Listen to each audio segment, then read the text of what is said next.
श्री ओम नमः सिद्धेभ्य ओम नमः सिद्धेभ्य ओम नमः सिद्धेभ्य नमो अरहन्ताणं नमो सिद्धानं नमो आयर्याणं नमो वज्रायणं नमो लोये सवसाहुनं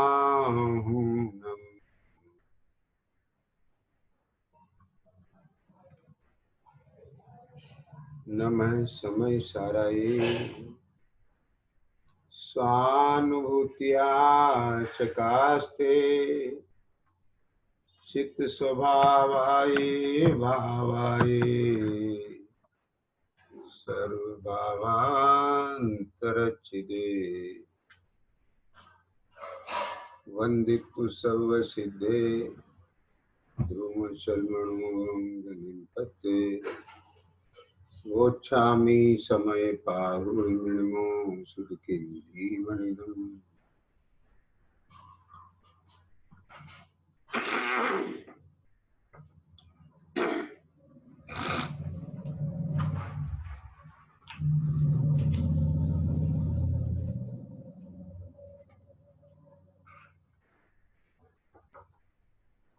यह श्री समय सार जी परमागम ग्रंथ की है।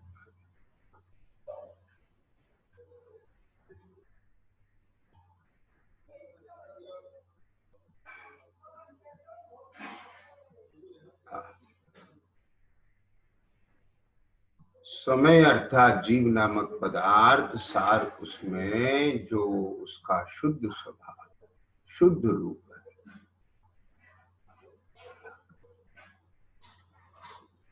है। ऐसा समय सार स्वरूप कौन है? आचार्य कुनकुंदेव को ऐसा भाव आया, ये इस ग्रंथ में मैं समय पाउर में उस एकत्व भक्त आत्मा को दर्शाऊंगा। तम यत व्यतम, हाँ, दर्शाऊं एक विभक्त को, उस एकत्व भक्त आत्मा को दर्शाऊंगा कि जिसकी बात ये जीव ने अनादि काल से सुनी नहीं, परिचय नहीं, अनुभव की तो बात क्या है। स्वयं तो उसका अनात्मपना, अनात्मज्ञता है, स्वयं आत्मा को नहीं जानता। अपने को तो यह जड़ इंद्रिय शरीर वाला जानता है। आत्मा को जानने वालों की सेवा संगति नहीं की, इसलिए उस एकत्व का ये जीव को आज तक परिचय नहीं। काम भोग बंध का परिचय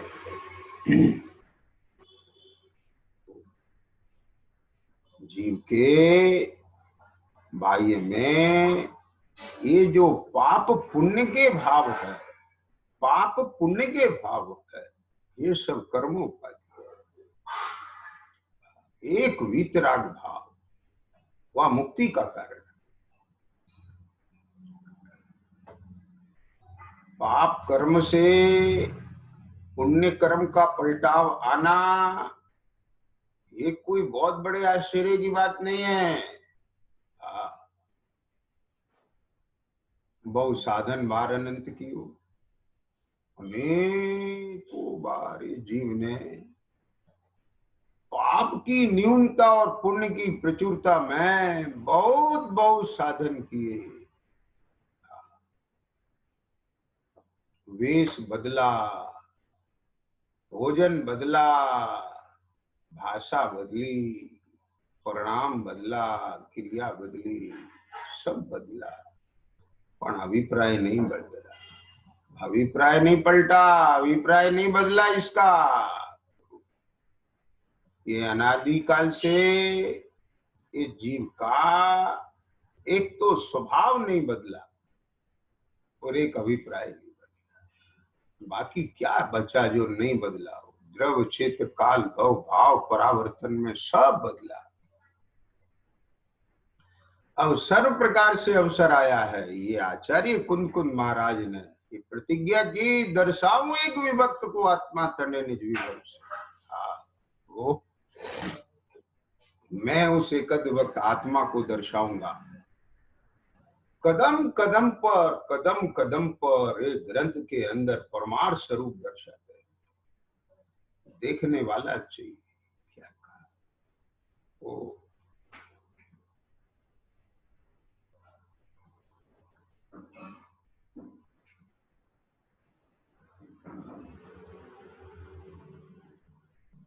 इन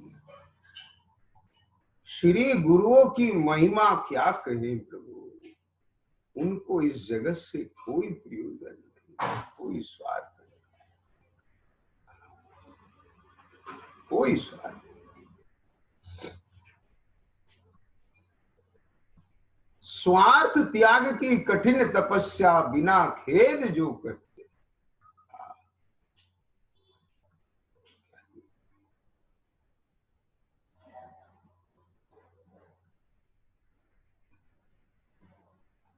बाह्य देश के समीपवर्ती होना जुदी बात है, पर अंतर के समीपवर्ती होना जुदी बात है। बाहर से तो शरीर का दिगंबर वेश दिखता है, परंतु भीतर से जो भाव दिगंबर पना है उसके समीपवर्ती हो, तब ख्याल में आवे तेरे को कि मुनि माने क्या है।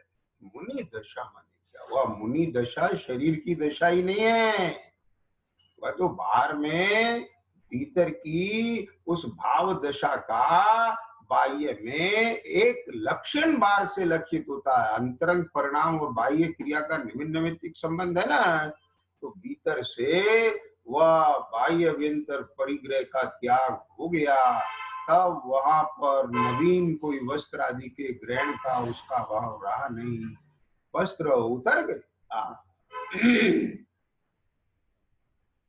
समझ आई बात।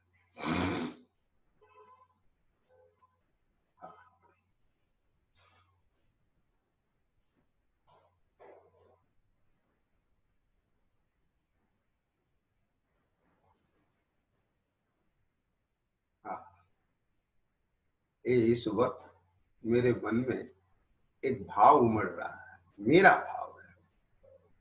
यद्यपि इसको सर्वथा सिद्धांतिक रूप से नहीं है, सिद्धांत तो बुद्धि पूर्वक का जो है सो है। एक ऐसा रूपक आया, रोचक है, प्रेरणास्पद है, आनंद है, विशुद्धता बढ़ाने वाला है, उस रूप में ग्रहण करना अभी ख्याल में आ रहा है, नया नया ख्याल में आया अभी, बोलते बोलते ऐसा परिणाम है। जैसे मान लो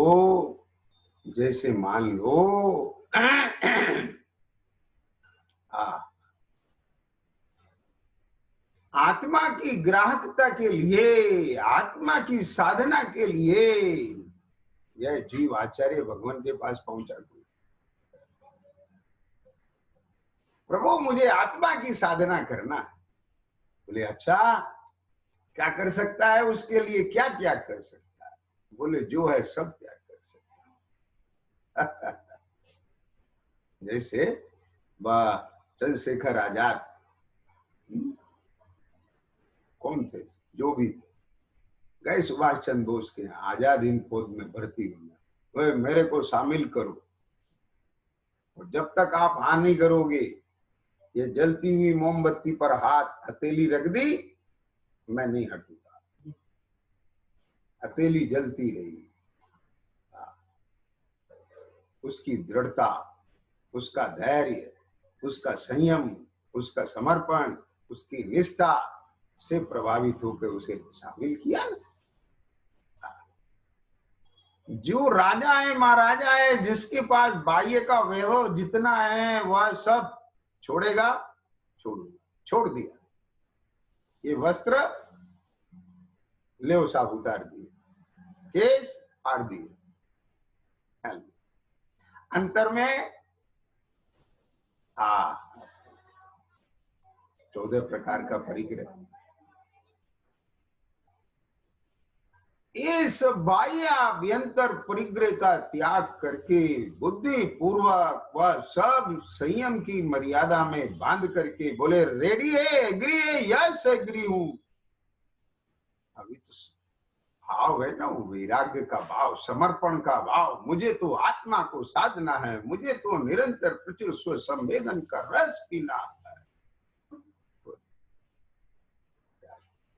अब सब कुछ त्यागने के बाद, दीक्षा अंगीकार करने के बाद, जब अपने स्वरूप की साधना में बैठा जीव, वो भाव विशुद्धि बढ़ करके क्या बोला, से चौकड़ी कषाय टूटी, एक संतुलन रह गई अभी। ओ प्रथम गुण स्थान वर्ती कोई जीव हो, उसको एक साथ 3 चौकड़ी टूट गई। चतुर्थ गुण स्थान वर्ती जीव हो, शेष 2 चौकड़ी टूट गई। पंचम गुण स्थान वर्ती कोई जीव हो, उसको 1 चौकड़ी टूट गई।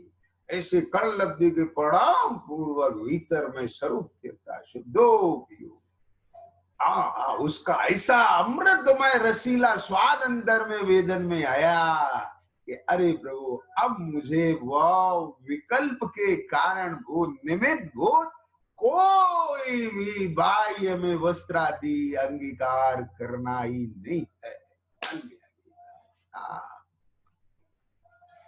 छूटे सो छूटे, अब ग्रहण करने का भाव ही नहीं रह गया, हो गया।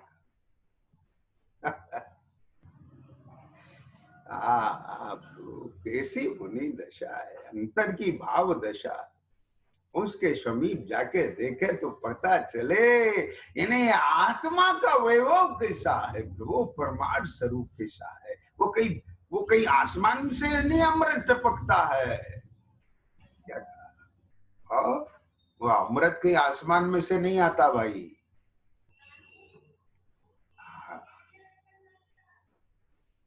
वह तृप्ति, वह संतुष्टि बाहर से नहीं आती है,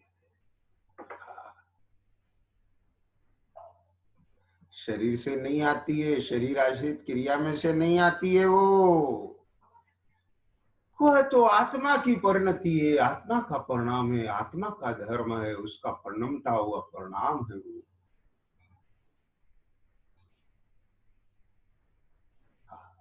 क्या करें, दिखता नहीं है पर ऐसा वैभवशाली है।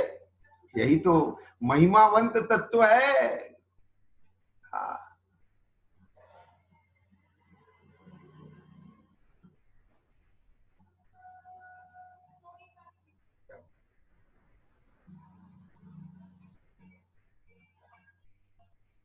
आंख से दिखता नहीं, कान से सुनता नहीं, नाक से गंध आती नहीं, जीवा से स्वाद आता नहीं, हाथ से छुआ जाता नहीं, ऐसा अरसम रूपम गंधम तत्व है। और उसकी महिमा कैसी है, उसका वैभव कैसा है प्रभु, सुन तो।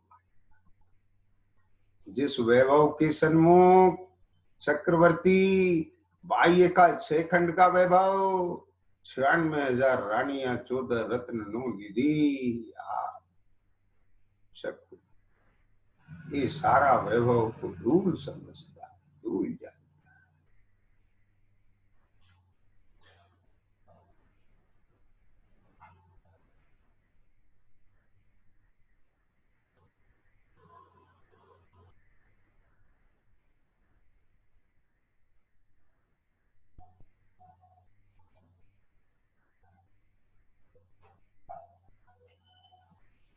हाँ हाँ, वो जैसे कोई व्यक्ति किसी लुभाव में आके, बालक के प्रेम में आके, मुंह में आकर के कोई चेष्टा कर ले।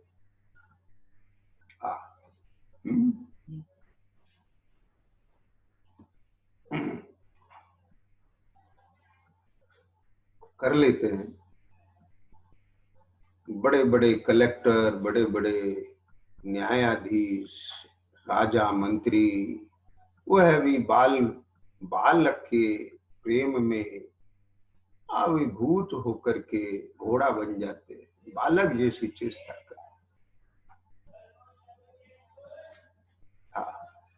ऐसे ही वो कोई अस्थिरता में चारित्र का दोष है, इस प्रकार की चेष्टाएं होती हुई दिखाई देती है, हो जाती है, परंतु अंतर से पूछो, उनसे पूछो, उनकी जागृति से पूछो, उनकी जागरूकता से पूछो, उनके ज्ञान से पूछो, उनकी श्रद्धा से पूछो कि वो क्या है और क्या चाहते हैं।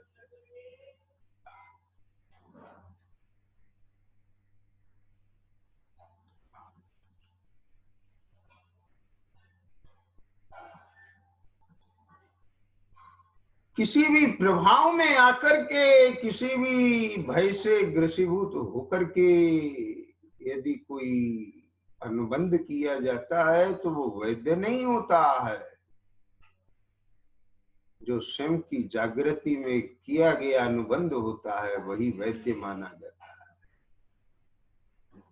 इसी प्रकार से यह स्वरूप की जागृति में जो ज्ञान बोलता है वह ज्ञान मेरा ज्ञान है, जो श्रद्धा कहती है वो मेरा विश्वास है, वो मेरा निर्णय है। अरे अस्थिरता में कोई मोह के उदय में जुड़ करके कोई लुभाव में आकर के वर्तन हुए वह मैं नहीं, मेरा स्वरूप नहीं। प्रभु ये हाथी मेरी औकात नहीं है खरीदने की। तो बोले कल तो बोलता था, बोले वो तो कोई नशा बोलता था।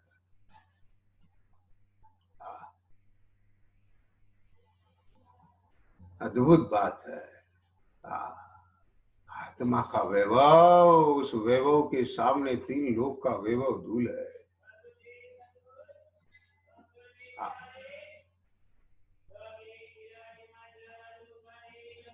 भीतर में यदि इसके किसी क्षण ऐसा भाषित होता है और वह प्रतीति निरंतर रहती है तो ये सम्यक्त्व का लक्षण है।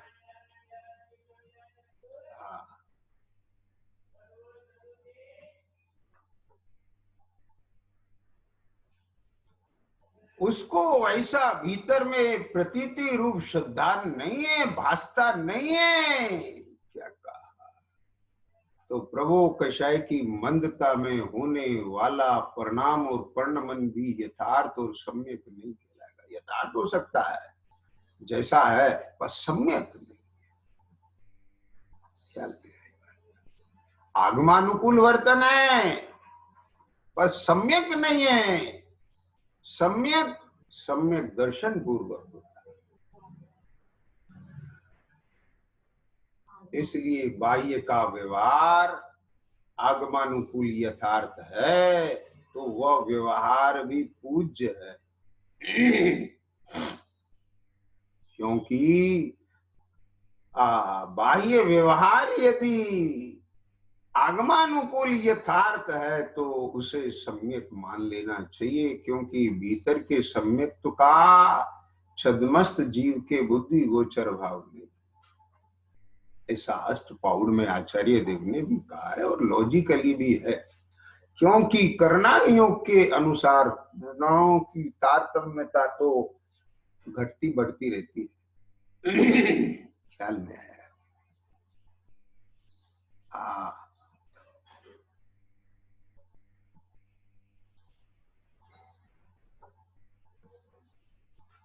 कोई भावलिंगी संत है, शुक्ल ध्यान में आरूढ़ होकर के उपशम भाव से 11वें गुण स्थान तक पहुंच करके फिर नीचे गिर गए। अब भीतर में चढ़ रहे हैं परिणाम, गुण स्थान बढ़ रहा है, गिर गया, बाहर से कैसे पता चल? समझ आ गई?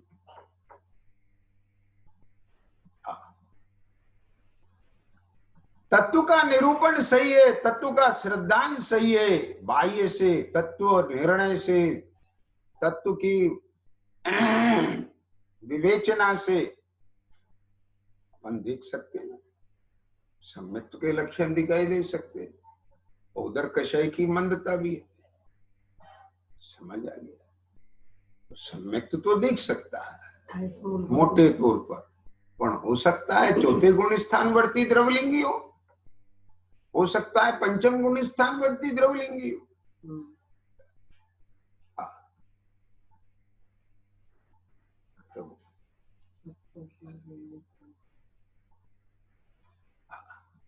परंतु यहाँ पर ये चर्चा अपेक्षित नहीं थी, बीच में आ गई।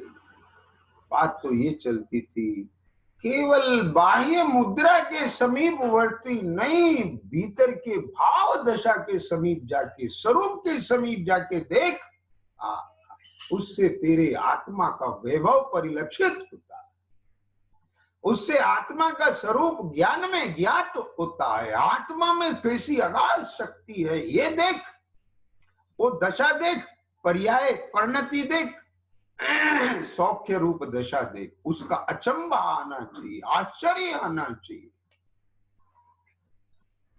ख्याल में आया? भीतर में ऐसा आश्चर्य लगना चाहिए। क्या बात है, कैसा आश्चर्य लगना चाहिए कि ऐसा भीतर में आश्चर्य लगना चाहिए जीव को।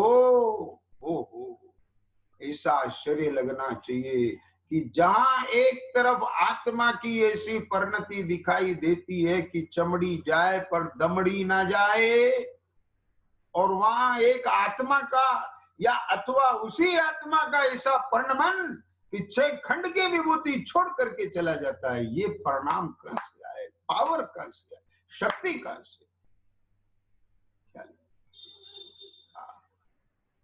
यानी ऐसा परिणमन हो सके, ऐसी शक्ति स्वभाव तो आत्मा में है ही, लेकिन आत्मा इतनी सुंदर है, आत्मा ऐसी वैभवशाली है जिसकी दृष्टि आश्रय और अभेदता के बल पर परिणाम में ऐसा पलटाव आया कि छोड़ करके जीर्ण तृण मत त्यागी।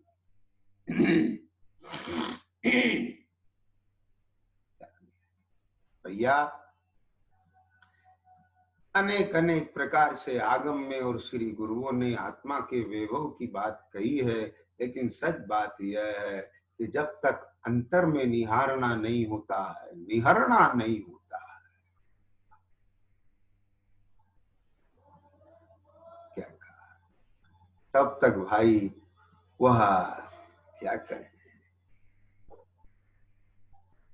स्वयं अपने रत्न और रत्नाकर नहीं मिलता। स्वयं का रत्ना, स्वयं का रत्नाकर, आहा, वह तो स्वयं को मिलेगा, अन्य स्वयं में मिलेगा। बाहर के नक्शे में तो केवल नक्शा दिखाया जा सकता है, केवल नक्शा, लेकिन खजाना तो कहीं और है। वह उसे मिलेगा जो उस नक्शे के मुताबिक निर्धारित स्थान पर जाकर के खुदाई करेगा।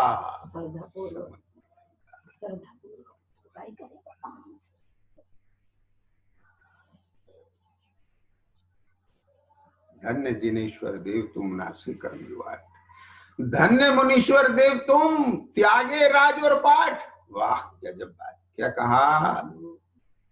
हमारे जिनेश्वर तो धन्य है ही, जिन्होंने 8 कर्मों का भाव किया है, लेकिन हमारे मुनीश्वर भी धन्य हैं जिन्होंने राज और पाठ का त्याग किया है।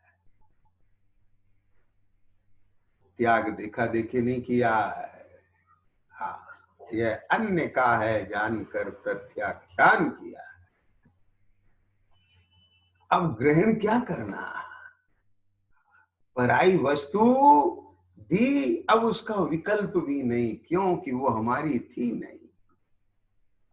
दान और त्याग में यही अंतर है, दान अपनी वस्तु का किया जाता है, त्याग पराई वस्तु का किया जाता है। त्याग के बाद विकल्प नहीं होता, दान के बाद विकल्प आता है। ज्ञान दान देने के बाद भी विकल्प आता है कि समझ आया कि नहीं आया। आहार दान के बाद भी गृहस्थ को विकल्प आता है, ठीक से हो गया, आपकी साधना अच्छी, अरे भैया आज आहार के बाद दिन भर कोई वैसा तो नहीं हुआ, आराधना सही थी। औषधि दान के बाद ये भाव आता है, स्वास्थ्य रोग मिटा के नहीं, अभय दान के बाद निर्विघ्न आराधना वर्ती कि नहीं वर्ती। दान के बाद तत्संबंधी भाव रहता है, लेकिन जिसका त्याग हो जाता है उसके बाद उसका क्या कहा है? हमारे पास किसी दूसरे व्यक्ति का रुमाल आ जाए,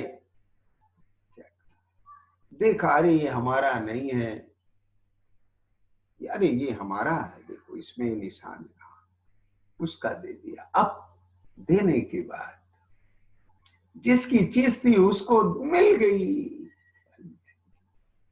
ऐसे ये राजपाट ये मेरा था ही नहीं प्रभु। सम्यक होने के बाद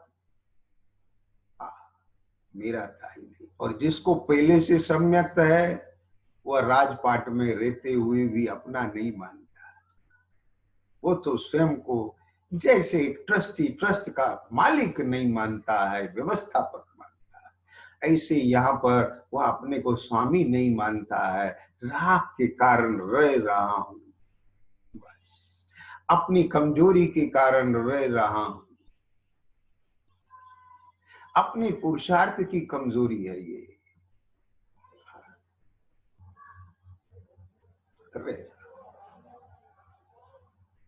लेकिन ध्यान रखना, यह पुरुषार्थ की कमजोरी कमजोरी से नहीं मिटेगी। क्या कहा? पुरुषार्थ की कमजोरी कमजोरी से नहीं मिटती। किसी भी व्यक्ति की कमजोरी, चाहे शरीर की हो, चाहे मन की हो, चाहे भावों की हो, परिणाम की हो, श्रद्धा की हो, ज्ञान की हो, चारित्र की हो, कमजोरी कमजोर के आश्रय से नहीं मिटती, कमजोरी ताकतवर के आश्रय से।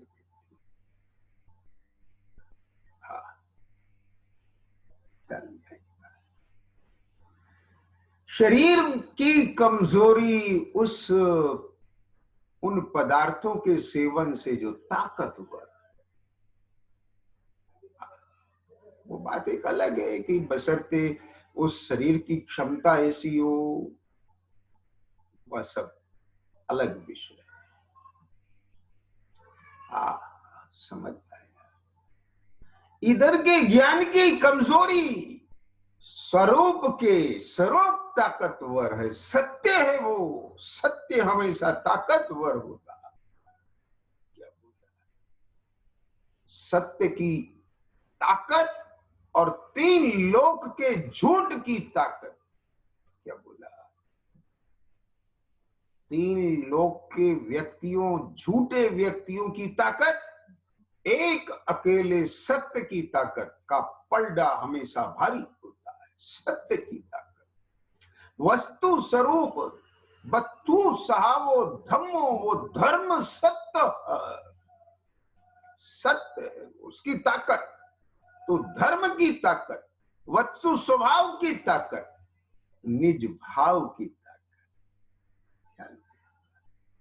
इधर का लक्ष्य करेगा, उसका ज्ञान करेगा, उस स्वरूप का वर्णन जिस आगम में है, उस आगम की ताकत।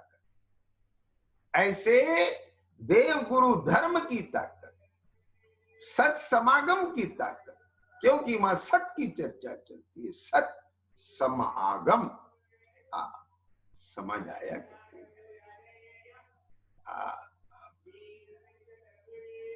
उसकी ताकत से कमजोरी मिटेगी।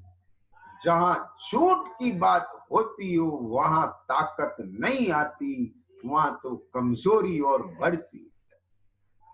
क्या ख्याल में आई बात? ये श्री गुरुओं का ऐसा परम प्रताप आशीर्वाद। वह वितरागी संता निष्प्रय भाव से अपनी आत्मा की आराधना कर, तो अपने आवश्यक को टालकर उपदेश आदि में नहीं प्रवर्ते, अपने आवश्यक को में प्रवर्तते हुए कभी सहज अस्थिरता में, असावधानी वैसी असावधानी नहीं है प्रभु, उसे वैसा अर्थ मत लेना। वह सावधानी भी बहुत सावधानी पूर्वक की असावधानी है।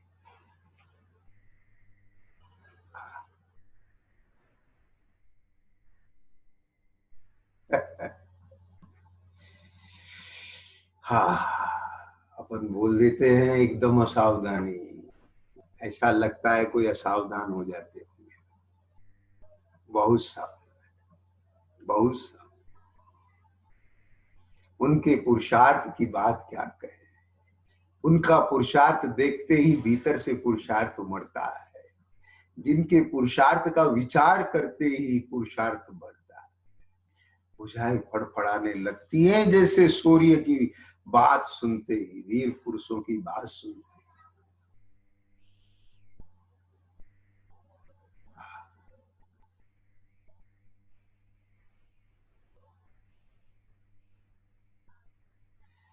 ये आत्मा कैसा वैभवशाली, इसका स्वभाव कैसा ताकतवर है। तेरे ज्ञान की कमजोरी, तेरी श्रद्धा की कमजोरी मिटने के लिए तुझे वहां आना पड़ेगा। हाँ, समीप आ, देख जरा समीप आके देख, देख जरा समीप आके देख। कल चर्चा की थी कि निरंतर ये देखना, गंध किसके साथ व्याप्ति है, बोल बता। पुद्गल के साथ। क्या हुआ, उद्गल से गंध गुण अलग हुआ। गंध गुण का जो पर्णमन सुगंध या दुर्गंध रूप है वह उसी में है या नहीं है।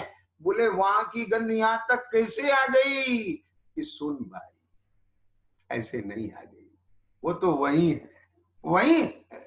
लेकिन वहां से लेकर के यहां तक जो यह पवन आदि जो पुद्गल परमाणु है,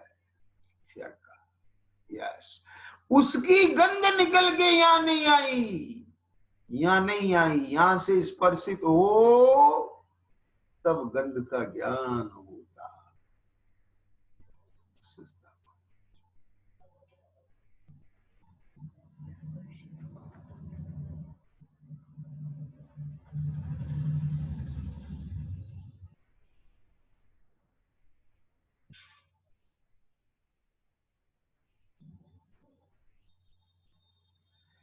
ख्याल में आया। तो वह जो पुद्गल परमाणु आए उनमें भी वह एक प्रकार से तत्संबंधी गंध गंध गंध गंध गंध रूप वर्णमन आया, आया। वहां से निकल निकल के गंध नहीं आ रही है, उसमें से गंध निकलने लगे तो गंध खत्म हो जाएगी।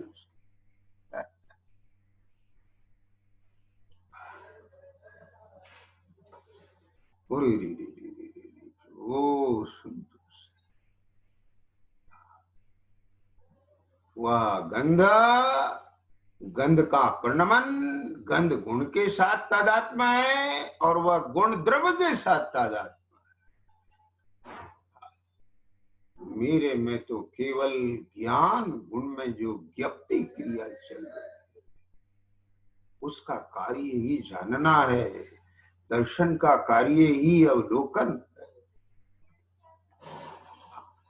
जैसे अपना उपयोग यहां से गंध की तरफ के लिए गया, गंध तरफ गया, तो वह जो उधर पलटाव हुआ उधर उधर वो दर्शनोपयोग, और जाकर के उसमें विशेष पर नहीं जाना, ज्ञानोपयोग।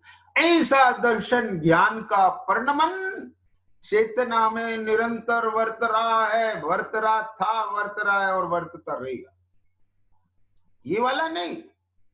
क्या कहा, क्योंकि केवल ज्ञान में ज्ञप्ति परिवर्तन नहीं होता, वहां तो एक साथ एक साथ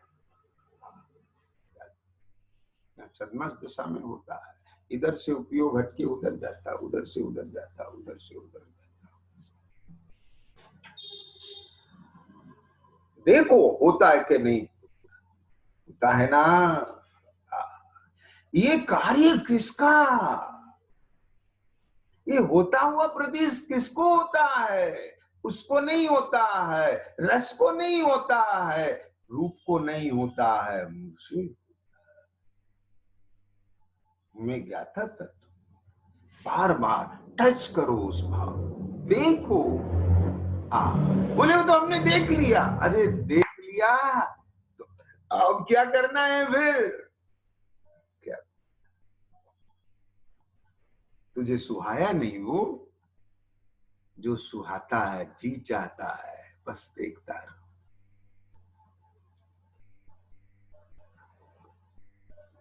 तूने अभी किसी और एंगल से देखा है, देखने के लिए देखा है, जो देखने के लिए देखता है, जो सुनने के लिए सुनता है। बहुत लोग कहे यार एक बार सुन के तो देखो, चलो मन में आ गई, सुन के देख लेते हैं। सुन लिया, आओ।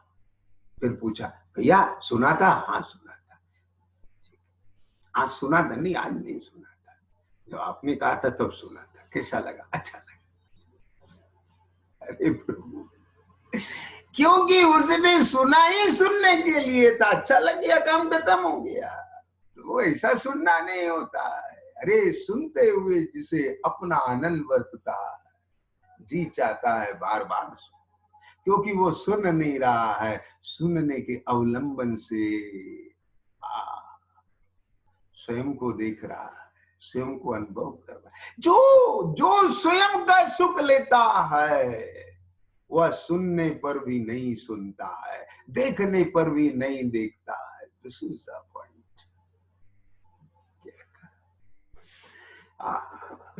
आत्मा का वैभव बहुत बढ़िया, बहुत बढ़िया।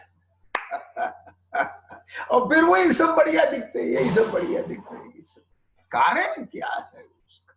अभी भीतर से ग्रंथि नहीं मिटी, उसके मिथ्यात्व नहीं गया है उसको।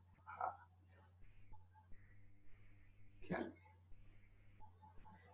इधर तो बैठ करके एक एक शत्रु पर प्रहार करना पड़ेगा। भीतर में जहां जहां स्वामित्व पना पड़ा है, एकत्व पना पड़ा है, कर्तत्व पना पड़ा है, भोक्तत्व पना पड़ा है, सुख पना पड़ा, ये जितने भी विपरीत भाव है, एक एक को पकड़ पकड़ करके परास्त करना पड़ेगा।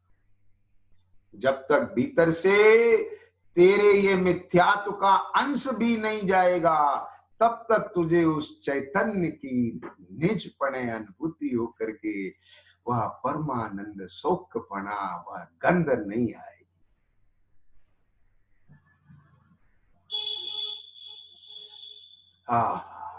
वह तो अंतरंग में प्रकट प्रकाशमान तत्व है, लेकिन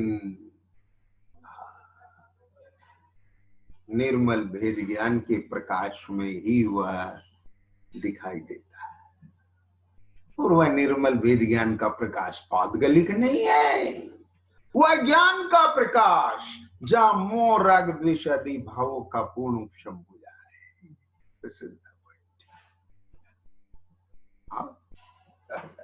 यहाँ मुजफ्फरनगर के पास में एक सहारनपुर नाम का डिस्ट्रिक्ट है। कई लोग अभी बता रहे हैं कि सहारनपुर में अपने भवनों के ऊपर से उनको वह उधर हरिद्वार ऋषिकेश ऊपर के जो वह बर्फीले पहाड़ है वह दिखाई देने लग गए। क्या दिखाई देने लगे? समझ आ गया। वह दिख रहे हैं, सैकड़ों किलोमीटर दूर के पहाड़ दिख रहे हैं। क्यों भाई साहब? वह नगर भी वही है, वह पर्वत भी वही है, आज कैसे दिखने लग गए? क्यों? क्योंकि प्रदूषण न्यूनतम स्तर पर आ गया। वह जो वातावरण के अंदर धूल थी, धुआं था, मलिनता थी, सब नीचे उठ ही नहीं रहा है। समझ ये चीज ज्ञाता भी यही है, ये भी यही है, स्वभाव भी यही है, परिणमन भी यही है, क्षोभक्षम भी यही है, सब कुछ यही है। परंतु जब तक मोह राग द्वेष का प्रदूषण है, तब तक तुझे वह चैतन्य स्वभाव दर्शन नहीं होता। माफ करना, नहीं होता। इसके लिए तो तुझे लॉकडाउन करना ही पड़ेगा, इसके लिए तो सोशल डिस्टेंसिंग करनी ही पड़ेगी, इसके लिए तो स्टे एट होम करना ही पड़ेगा। कर, आज करते ही नजर नहीं आएगा। क्या आज करते ही नजर नहीं आएगा, लेकिन नजर आएगा, गारंटी से आएगा। जितनी जल्दी उनके उपशम हो जाएगा उतनी जल्दी आ जाएगा। कर्म की तरफ से कहे तो ये बात है, और अपने अपने पुरुषार्थ की तरफ से कहे तो जितनी जल्दी स्वसन्मुखता हो जाएगी, भासना हो जाएगी, उतनी जल्दी न सरस इन परिणाम की प्रतीति आ जाए, उतनी जल्दी आ जाए, अंतर्मोत में आ जाए। कहो तो ज्यादा से ज्यादा 6 महीने लग जाएगा, ऐसा ज्यादा से ज्यादा की बात। समझ में आया, बड़ी अद्भुत बात है। स्वरूप बहुत अद्भुत है, सुंदर है। देख जरा वो पुद्गल के समीप जाके देख। 5 नंबर के बोल की बात कल की थी, क्या की थी? समस्त विषयों के विशेषों में साधारण, समस्त विषयों के विशेषों में साधारण। अभी रस कुंड की तरफ से बात चल रही है। पुद्गल रसगुल्ला, रसगुल्ला उसके एक विशेष में, रस विशेष में, मिठास विशेष में, ऐसे एक ही संवेदन परिणाम रूप उसका स्वभाव होने से, किसका? रसगुल्ले के रस का नहीं, मेरे ज्ञान स्वभाव का, चैतन्य भाव। वह केवल एक रस वेदना परिणाम को पाकर रस नहीं चखता,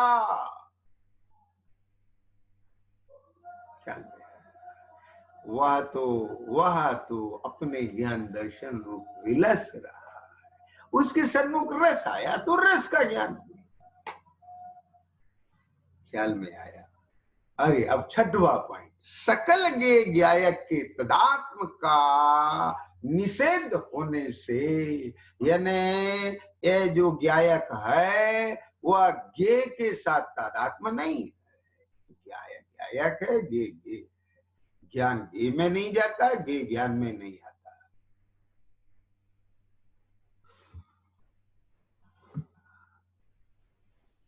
ऐसी सुंदर वस्तु व्यवस्था, ऐसा सुंदर स्वभाव, ऐसा सुंदर स्वभाव, ऐसी सुंदर व्यवस्था, ऐसा सुंदर, यही सत्य है, यही शिवम, शिव है माने मोक्ष रूप है, सुख स्वरूप है, वही सुंदर। सकल गे ज्ञायक के तादात्म्य का निषेध होने से रस के ज्ञान रूप परिणमित तो होता है, क्योंकि रस के सन्मुख है। ये नहीं कहें रस सन्मुख आया है, अब वो शब्दों का भेद है, उनमें नहीं उलझना। बस एक ज्ञान के सन्मुख, उपयोग के सन्मुख,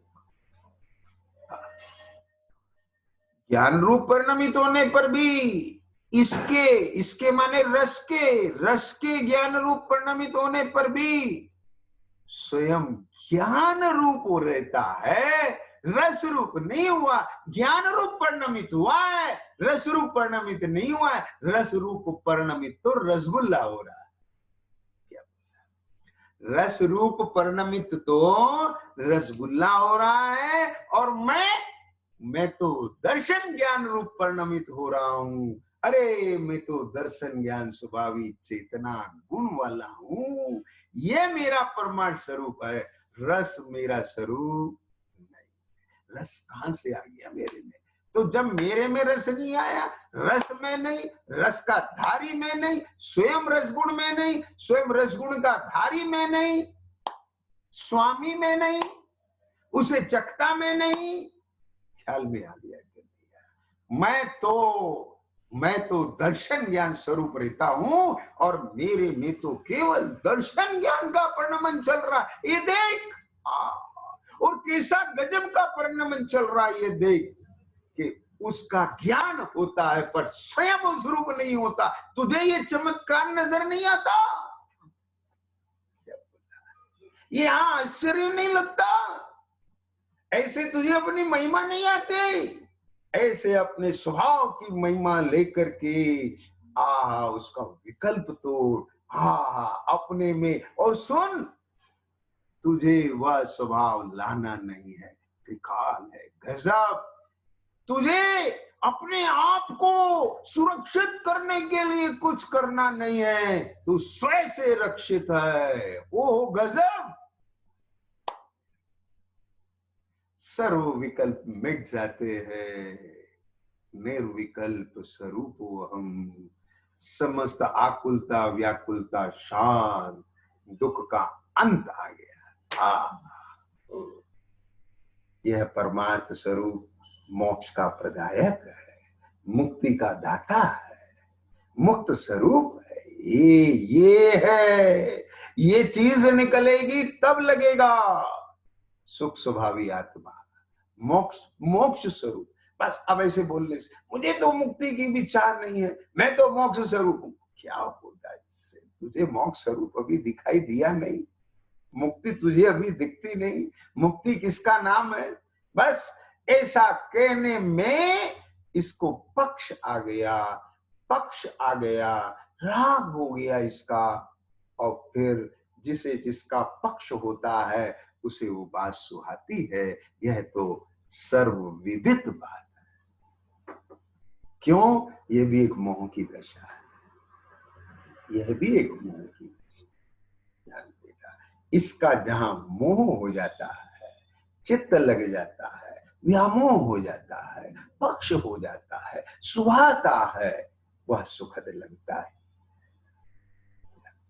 लेकिन भाई पहले यह तो देख कि वह तू है कि नहीं, पहले ये तो देख कि वो तेरा है कि नहीं, पहले ये तो देख तू उसका स्वामी है कि नहीं, पहले तू ये तो देख तू उसे भोग सकता है कि छू सकता है, तू स्वयं उस रूप परिणमता भी है कि नहीं। क्या देख तो सही, तू स्वयं उस रूप परिणमता भी है कि नहीं, कि नहीं परिणमता हूं तो फिर फालतू में काहे की जान मारता है। ख्याल में है, तनिक दो घड़ी शांत चित्त होकर के इन सब स्वभाव पर, स्वरूप पर, वस्तु व्यवस्था पर, उद्गल के स्वरूप को भी देखना, अपने स्वरूप को भी देखना, दोनों के स्वरूप को देख करके भेद ज्ञान करके उससे भिन्न पढ़ के उसके विकल्प रहित होकर के निर्विकल्प अपने स्वरूप की अनुभूति करना, बस यही आत्मा का कार्य है, यही आत्मा की साधना है, यही आराधना है और यही मोक्ष मार्ग। सहजानंदी शुद्ध स्वरूप अविनाशी आत्म स्वरूप, सहजानंदी शुद्ध स्वरूप, अविनाशी आत्म स्वरूप, सहजानंदी शुद्ध